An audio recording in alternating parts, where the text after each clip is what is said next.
the desert doesn't forgive. In West Texas, where the sun sears the land and oil rigs groan under the weight of power, empires aren't built. They're stolen, fought for, and sometimes buried in the dust. Tommy Norris once believed he controlled it all: the deals, the danger, the very lifeblood of CT oil.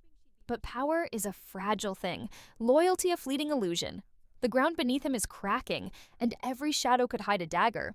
Betrayal doesn't whisper, it screams, echoing through boardrooms, drilling sites, and desert nights. Season 3 of Landman doesn't open. It detonates, setting off a chain reaction that will shake family, fortune, and the very earth itself. Every choice carries a price. Every handshake hides a threat. And one misstep could bury Tommy forever. Tommy Norris stands at the edge of his empire, surveying the sprawling CT oil rigs under the brutal West Texas sun. Once, he believed he had conquered every threat, every rival, every shadow in his path. Now, the silence between the hum of machines feels heavier, as though the desert itself is warning him. Your reign is fragile. Monty's death still lingers like a phantom across the corridors of power. Files, whispers, and half-forgotten deals resurface, dragging Tommy back into the dangerous undercurrents he thought he had escaped. MTEX Oil, once a symbol of unshakable authority, now trembles under the weight of sabotage, environmental investigations, and the ever-present threat of cartel retribution. Cooper, once a boy observing from a distance, has grown into a roughneck supervisor who reads danger as instinctively as he reads the rigs. He notices subtle signs of tampering: valves slightly misaligned, pumps leaking, tools disappearing at critical moments. Each clue tightens the grip of paranoia. Every shadow, every whisper from the crew hints at a betrayal just waiting to unfold. One evening, while inspecting the northern leases, Cooper finds encrypted files on an old company laptop, documents linking Tommy and Monty to covert dealings with cartels long thought dormant. Among them is the name El Diablo, a ruthless figure whose reach extends south of the border and whose vengeance knows no limits. Tommy's past, once a buried artifact of ambition and risk, begins clawing its way into the present, demanding blood. Angela, Tommy's ex-wife, reappears not as a relic of lost love, but as a relentless legal force. Representing landowners harmed by fracking, she moves with precision, filing lawsuits that threaten to freeze assets and expose negligence. Her presence reignites old tensions, and their daughter Aninsley is caught in the crossfire, forced to navigate between loyalty to her father and the relentless pursuit of justice alongside her mother. The family, already fractured, faces a perilous balancing act: loyalty and survival on one side, vengeance and exposure on the other. Every dinner, every conversation, every glance becomes a battlefield. Tommy's attempts to shield his family from the storm often collide with the very secrets he must protect to survive. At night, the desert transforms. Floodlights cast long shadows over the rigs, each one seeming to twist into an omen. Tommy walks among the steel giants, the heat of the day giving way to the cold bite of fear. Machines groan, winds whip, and in the distance, a rig shudders as if testing the strength of its foundation. Dale, Tommy's loyal engineer, delivers grim news. The Empire is under attack, not by chance, but by design. Equipment malfunctions are no accident. Pipelines are compromised, and communication systems show signs of tampering.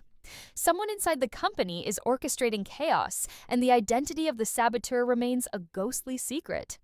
Cooper confronts Tommy one late night, frustration etched across his young face. "It's not just business anymore," he says, voice tight with anger and fear. "They're aiming at us, at the family, at everything we've built." Tommy, seasoned and calculating, absorbs the words with a grim nod. He knows the truth is more complex than either of them can articulate. Loyalty, he understands, is currency, and it's being spent in silence, without warning. The desert tests their resolve at every turn, and each misstep could cost a life, or the Empire itself.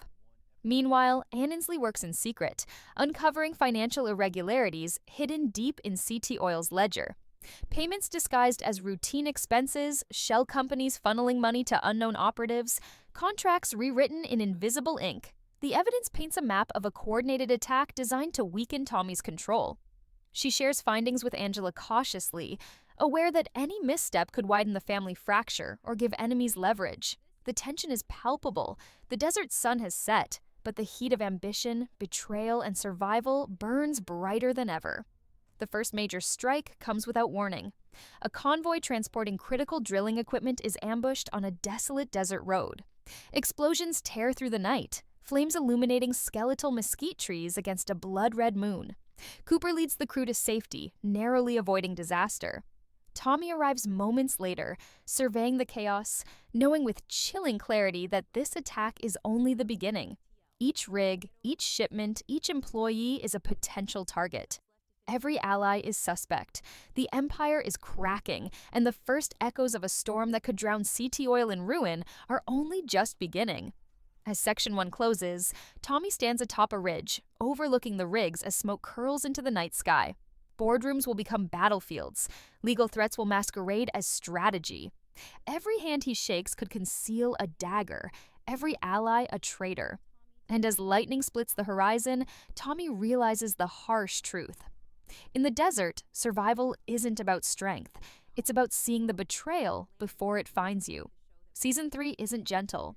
It's a reckoning, and the storm has only just begun. The desert night is alive with whispers, each gust of wind carrying the weight of suspicion. Tommy Norris paces the floor of his office, the fluorescent lights casting long, wavering shadows across the walls lined with maps, contracts, and blueprints. Every noise, the creak of a door, the distant howl of a coyote, the low hum of a generator, sets his nerves on edge. The empire he thought untouchable feels less like a fortress and more like a house of cards, trembling under unseen hands. Outside, the rigs groan and shudder, steel twisting in protest, a metallic echo of the tension that coils inside the man who built it all. Cooper moves with the quiet precision of a man hardened by experience.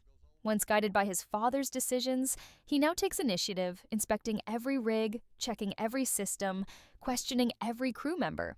Equipment malfunctions, subtle acts of sabotage, and whispered rumors are no longer coincidences. They are the opening acts of a carefully orchestrated campaign.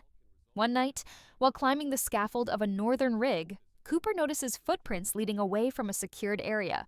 Footprints too precise to belong to a random wanderer. They vanish into the darkness, leaving him with an icy certainty. Someone within CT Oil has turned the company into a weapon against itself. Meanwhile, Aninsley delves deeper into CT Oil's financial labyrinth, tracing payments that flow through shell companies and offshore accounts. Each ledger entry, each coded transfer reveals a web of deception that spans years, linking present sabotage to past deals Tommy believed were buried and forgotten. The evidence points toward multiple orchestrators. Cammy maneuvering to reclaim leverage over the company, Vance Harland quietly tightening his grip on CT Oil's financial lifelines, and Galino, whose cartel influence spreads like poison, ensuring that no move goes unseen and no rig is safe. Each revelation is a spark in the tinderbox, and Tommy's mind is a furnace of calculation, fear, and stubborn resolve. Angela leverages the discoveries Aninsley uncovers with surgical precision. Lawsuits pile up, each targeting a different vulnerability of the Empire. Environmental violations, unsafe fracking practices, unreported accidents, all are weaponized to create pressure on Tommy. The media amplifies every move, headlines screaming of negligence and corruption. Investors grow jittery, contractors hesitate, and CT Oil's once loyal workforce starts whispering doubts. In family dinners and private meetings, Tommy feels the sting of division. Aninsley is caught between loyalty to her father and the pursuit of truth alongside her mother, while Cooper struggles to maintain order in the field, aware that one misjudgment could cost lives. Dale, Tommy's engineer and confidant, becomes the sentinel against chaos. Equipment failures are no longer random. They are targeted. Pipelines are subtly misaligned, valves tampered with, communications intercepted. Surveillance reveals mysterious figures observing rigs at night, yet they vanish before anyone can confront them. Each incident adds weight to the growing suspicion that betrayal runs deeper than anyone could have imagined. Tommy realizes that he must now defend not just his company, but the very lives tethered to it. A violent storm sweeps across the Puran Basin, lashing the rigs with rain and wind. Lightning strikes the horizon, illuminating a tableau of chaos. Workers scrambling to secure machinery, generators sparking in the deluge, metal groaning against the unrelenting elements. Tommy drives from rig to rig alongside Cooper and Dale, assessing damage, coordinating emergency responses, and quietly noting anomalies that hint at deliberate sabotage. Each twist of a valve, each displaced tool, each subtle disruption tells a story of meticulous planning, a plan designed to test every facet of CT Oil's defenses. At the same time, Cammy escalates her assault. Legal challenges arrive with surgical timing. Claims of procedural errors, disputes over land boundaries, and challenges to drilling permits. Her strategy is precise, methodical, and merciless, designed to destabilize Tommy's control and coerce compliance. Rumors of her secret allies, a coalition of former rivals, contractors, and opportunistic investors, spread through Midland like wildfire. She plays her hand like a master strategist, moving pieces across a board that spans corporate offices, desert fields, and courtrooms. Every legal filing, every meeting, every signature feels like a blade pressed against Tommy's empire. Vance Harland, the East Coast investor with charm as cold as steel, circles CT Oil with the patience of a predator. His promises of green energy innovation are a mask, hiding a hunger for acquisition and control. He flirts with alliances, offering inducements to Cammy, attempting to isolate Tommy from those he once trusted. Every conversation, every handshake, every seemingly innocuous decision is layered with risk. Tommy feels the noose tightening, understanding that financial ruin may be only a precursor to physical danger. Galino's influence creeps in from the shadows. His representatives appear in unexpected locations, issuing threats disguised as negotiation. Anonymous texts and cryptic calls punctuate the days and nights. The cartel's reach is not just physical, it's psychological. Fear becomes a weapon. Loyalty becomes a gamble. Every move is measured, every reaction cataloged.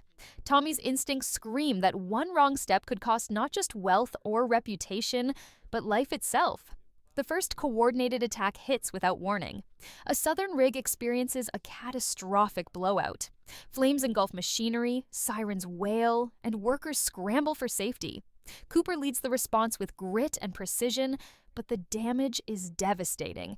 Evidence of tampering, fuel valves misaligned, bolts removed, cables cut, points to an insider. Tommy surveys the scene from a high ridge, smoke curling into the night sky. The message is clear. Submission is demanded, resistance is punished, and the stakes are no longer just corporate, they are mortal. Tension within the family escalates. Aninsley's revelations create conflict with Cooper, who fears that her pursuit of evidence could put lives at risk. Angela leverages the information to strengthen legal attacks, further widening the divide. Tommy, balancing the physical, legal, and emotional assaults, realizes that survival requires more than strength. It demands anticipation, cunning, and ruthless decisiveness. The Empire is under siege, and the desert is no longer a backdrop. It is an active participant, a silent witness to the collapse, manipulation, and violence surging across West Texas. As Section 2 concludes, the desert hums with a dangerous quiet. The rigs, scarred by sabotage and storm, stand as monuments to fragile power. Tommy lights a cigarette atop a ridge, the ember glowing against the blackened horizon.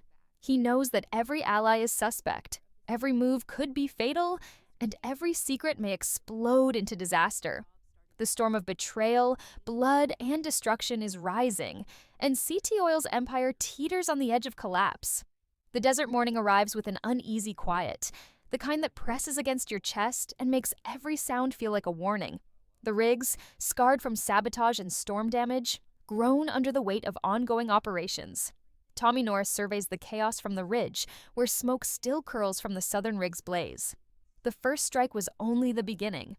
Every drill, every truck, every employee now carries the weight of suspicion. The hum of the machinery is no longer just work. It's a pulse of life, a test of endurance, and a reminder that the empire Tommy built could crumble under a single misstep. Cooper moves with the focused precision of a man carrying both responsibility and rage. One by one, he inspects the northern rigs, checking for hidden sabotage, unusual patterns, and anomalies the saboteurs might have left behind. Pipes slightly misaligned, fuel lines tampered with, tools misplaced with surgical intent. all point to an insider with intimate knowledge of CT Oil's operations.